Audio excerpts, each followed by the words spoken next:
સ્વજનો અને મિત્રો, આજે શ્રી કૃષ્ણ વિશેનું એક કાવ્ય તમને કહું. તમે પેલા મોરલીવાળાને ઓળખો છો?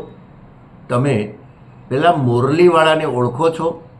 મારે અહંકારના ગોવર્ધન ઉચકવા છે અને ફેસબુકમાંથી સાચા સુદામાને શોધવા છે.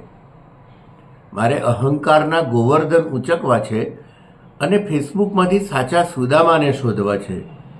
મોરલીવાળાનું ગાઈડન્સ જોઈએ છે મારે. તમે પેલા માખણ ચોરને ઓળખો છો? મારે સ્મૃતિઓની ગોપીઓને પજવવી છે. મારે સ્મૃતિઓની ગોપીઓને પજવવી છે ને લાગણીની ગાયોને ચરાવવા જવું છે. માખણ ચોરનું ગાઈડન્સ જોઈએ છે મારે. તમે પેલા સુદર્શનધારીને ઓળખો છો?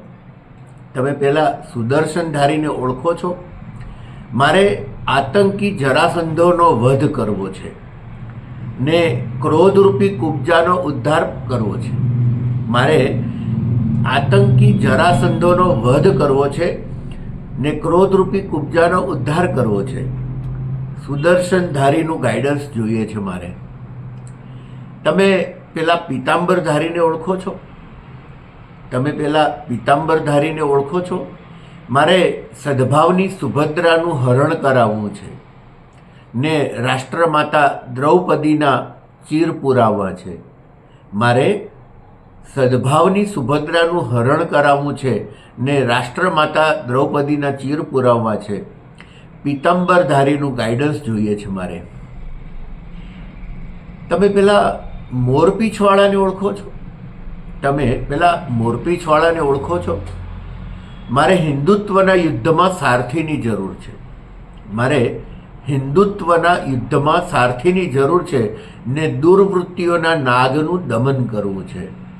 મોરપીંછવાળાનું ગાઈડન્સ જોઈએ છે મારે. એણે પ્રોમિસ કર્યું હતું કે સંભવામી યુગે યુગે. એણે પ્રોમિસ કર્યું હતું કે સંભવામી યુગે યુગે, એટલે કાયર બનીને રાહ જોઉં છું એની. પરાક્રમ કરવાનું આવડતું નથી મને. શ્રી કૃષ્ણનું ગાઈડન્સ જોઈએ છે મારે. શ્રી કૃષ્ણનું ગાઈડન્સ જોઈએ છે મારે.